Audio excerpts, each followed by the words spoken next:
Perkenalkan, nama saya Kholidah Rizky Khairiyah dengan NIM 132220771. Di video ini saya akan menjelaskan makalah saya untuk tugas kuliah IF 2211 Strategi Algoritma dengan judul Penerapan Algoritma Greedy dalam Optimasi Alokasi Waktu Menonton Ulang Film Favorit Berdasarkan Batas Waktu. Jadi ide ini muncul dari hal yang cukup relate buat banyak orang, yaitu memiliki film-film favorit yang ingin ditonton ulang, tapi masalahnya waktu luang yang dimiliki itu cukup terbatas. Misalnya cuma punya beberapa jam di akhir pekan, sementara film favorit yang kita miliki bisa banyak dengan durasi dan rating yang dimiliki berbeda-beda. Dari sini muncul pertanyaan, gimana caranya milih kombinasi film yang ditonton ulang supaya total kepuasan yang kita dapat itu paling maksimal, tetapi nggak melebihi waktu luang yang kita punya. Begitu dirumuskan ulang, ini mirip dengan masalah knapsack problem, yaitu soal pemilihan barang-barang masuk kelas dengan kapasitas terbatas supaya nilai totalnya maksimal. Jadi dalam makalah ini dipilih dua pendekatan, yaitu brute force dan greedy.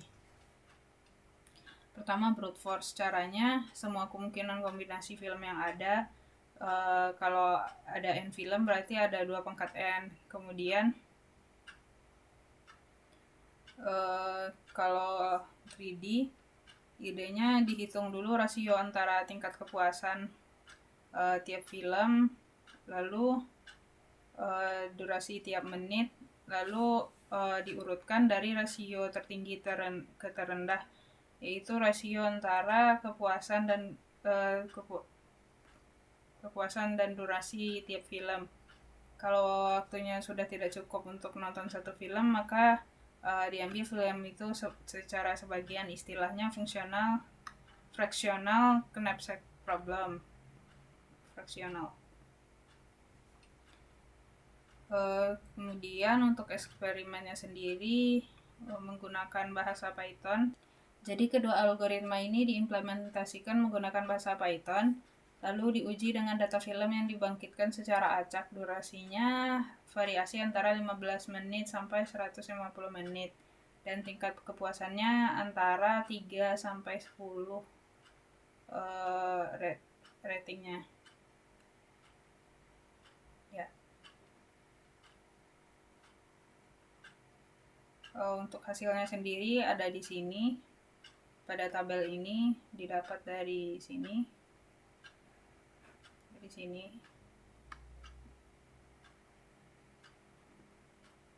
Lalu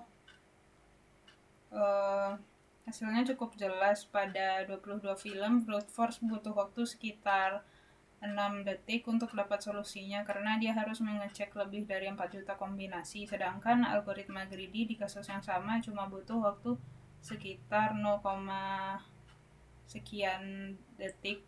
Itu artinya greedy lebih cepat, sekitar 160.000 kali lebih cepat. Tapi yang paling menarik adalah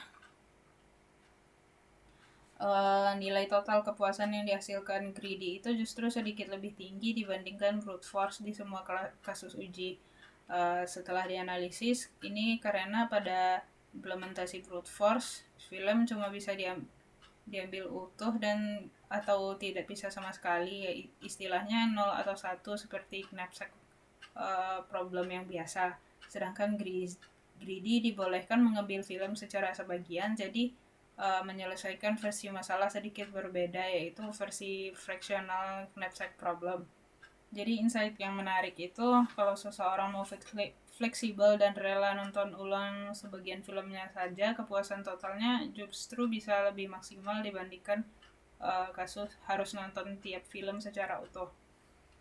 Untuk kompleksitas algoritma, secara teori ini juga sejalan dengan analisis yang dibahas tadi, ada di landasan teori. Ini brute force punya kompleksitas n dikali 2 pangkat n, sedangkan greedy didominasi oleh proses pengurutan, jadi kompleksitasnya r log n. Jadi selisih kompleksitas teoritis ini yang menjelaskan kenapa selisih runtime di eksperimen membesar drastis seiring jumlah filmnya bertambah. Grafiknya bisa dilihat di sini. Keterbatasan. Jadi sebenarnya untuk kedua pendekatan ini memiliki keterbatasan.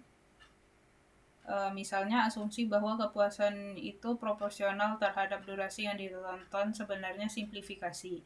Di dunia nyata, kepuasan nonton ulang film mungkin lebih dipengaruhi scene-scene tertentu, bukan durasi secara rata. Selain itu, saya juga belum mempertimbangkan batasan lain seperti jadwal yang sudah terisi kegiatan lain.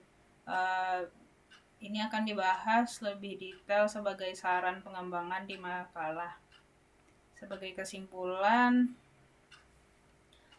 algoritma greedy efektif dan efisien untuk persoalan alokasi waktu menonton ulang film favorit ini karena strukturnya cocok dipetakan ke fractional knapsack problem. Greedy nggak cuma jauh lebih cepat dari brute force, tapi juga tetap menghasilkan solusi yang optimal.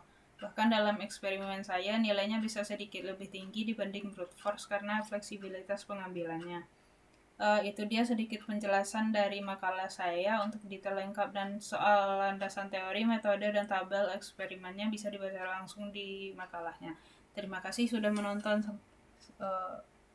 Ya.